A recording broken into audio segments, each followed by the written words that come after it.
In this video, I'm going to show how to enlarge an illustration step by step using a grid system. This system in drawing can significantly improve the accuracy, the efficiency, and overall quality of your artwork. So please stay on board and we'll see exactly how it's done. And just for now, I'll like to show you the kinds of grid. I just make simple cardboard grids, even quite small, 5 by 8, or for a double, 5 by 8, sorry, for the double, and 5 by 4 for the single. And we've got several others. This larger one is 10 by 8 for a single, and 10 by 16 for a double. Now I've got some very rough illustrations to show you. This is the subject for today, but just wanted to demonstrate how we could really put this into practice. You can see on a Manga paper, this is A4 Manga paper. We've got many examples of small pictures, developing composition, developing color harmonies and color design. So it's really a very efficient system, and you can do many pictures quite easily. So make yourself one of those grids, and you'll find that you will improve quite a bit. Now we're coming into the main part of the story now, and we can see here I'm using that original grid that I showed you. I've probably done half a dozen at least of this scene, more than, and it's a terrific scene. It's on the double page. Double page is 20 by 32. It's not the finished product. I'll do an even bigger one for the final illustration. It's for a children's book. But as I was saying regarding the value of the grid system, there's probably at least eight advantages of using the system, and at least one or more advantages if I can fit it in this video. Otherwise I'll put it in another video. If you're an art student or a student preparing for the art school entrance test, or if you're an art enthusiast wanting to level up your skills, then I think you're in the right place, because this grid system, plus many other systems, will definitely improve your work. And after we've done the various designs and worked out the composition and the color scheme, then we can easily go into creative mode. So we've solved all of the problems of designing a picture. Before I go into the various values of using the grid system, I'd just like to talk to you a little bit about the channel, which the channel is aimed for students wishing to improve their foundation skills. They may want to enter an art school, they may want to go to university and do fine arts. It's also aimed at serious, enthusiastic people who love art and want to learn more skills, which I hope I can offer. So by practicing those various techniques here in this video and the coming videos, you'll be amazed how much you can improve. It's simply a matter of practicing. So that's what the channel is about.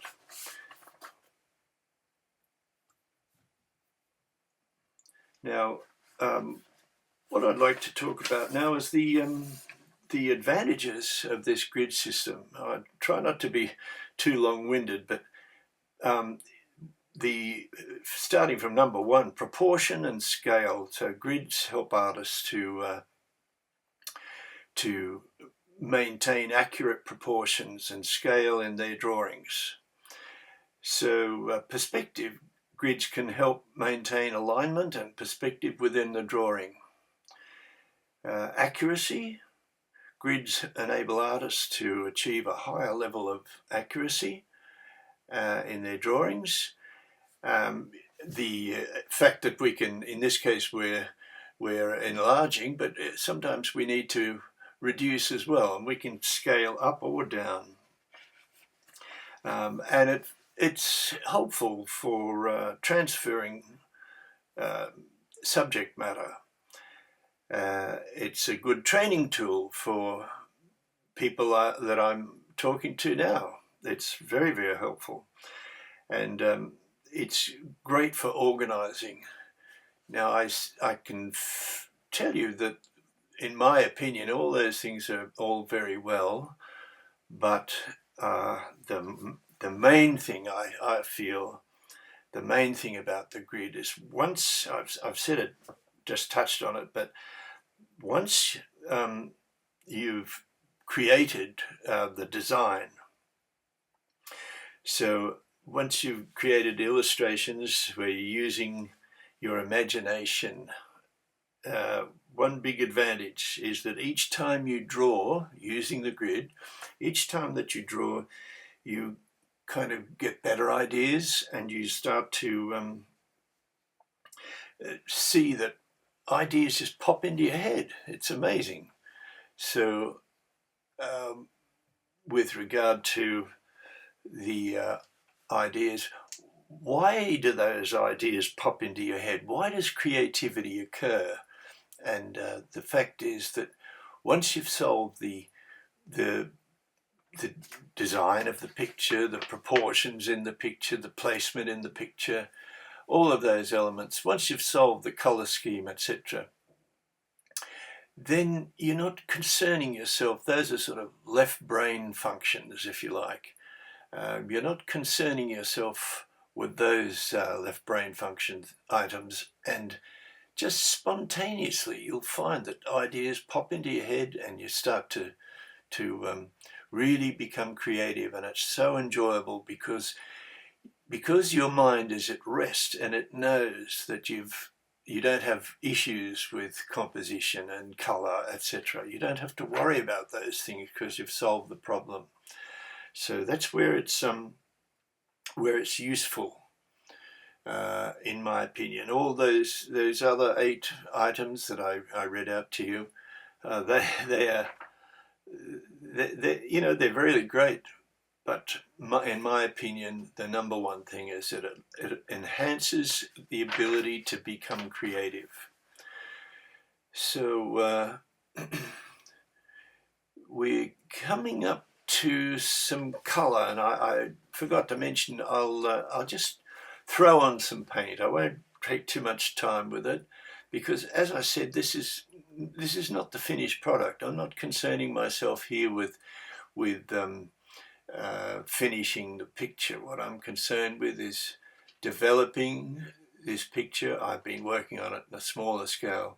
So look, I apologize for the reflections I just didn't, when I sloshed this water. Well, firstly I put water on, and then I threw some color on, and I'm not taking a lot of care with it. I don't believe you should tighten up when you start painting. Some people may well do so, but you just at first just put the paint on, and you'll find that you start to get it right after a while, and then gradually you start to put in detail. So it's a very simple color scheme. I might as well just point out some of the things in this. We have 3 figures in the boat, and they're way in the distance, and it was always something that I was trying to consider, that I didn't want them to dominate the picture, but nevertheless we can see how they are placed, and by just doing white silhouettes, as you can see, with that soft grey background, they stand out perfectly fine. We can read the picture perfectly fine. Of course, the main event is the mother duck, and I think that with the little ducklings, it's a charming scene for kids to watch.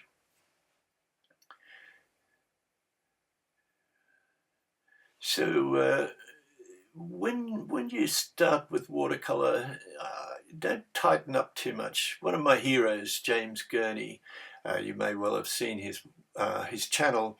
He's great at just sloshing on the paint, and it looks a complete mess, but at the end it comes out and he pulls it all together. And I'm really very fond of his work. I'll leave a link in the description so you can check out his channel. I strongly recommend it, especially the blog.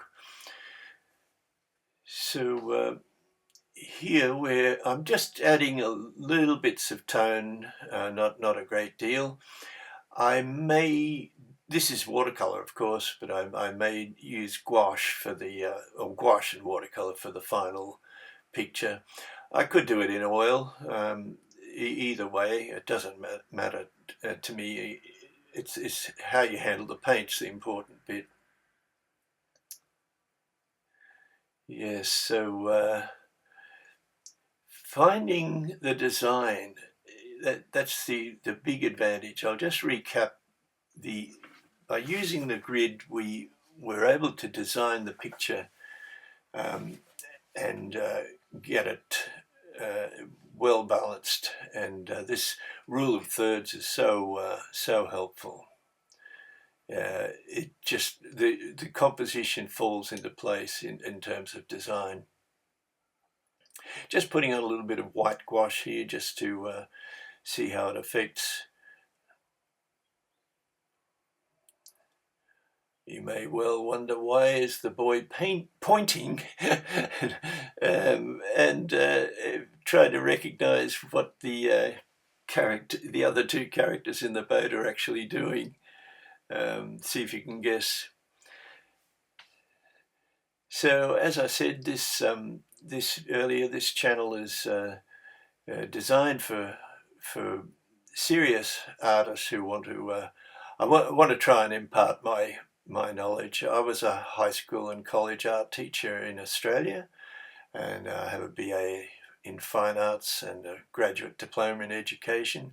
So I'll be designing a curriculum which is suited for you guys. Okay, so thank you very much for watching. I hope that you got something out of it. I want to complete making lots of videos and putting them up for you. So let me know if there's anything special you'd like to see. I'm an all-rounder. I can do anything art related. So just let me know in the comments section. But if you could support me by subscribing, the channel is growing nicely, and it will continue to grow because I'm putting up videos on a very regular basis. At the moment, about 1 or 2 a week, and once I finish this children's story, I'll be full on. After I've submitted it to the publisher, I'll be full on working hard on the channel because I believe it's worthwhile. Thank you very much for watching. I really appreciate it.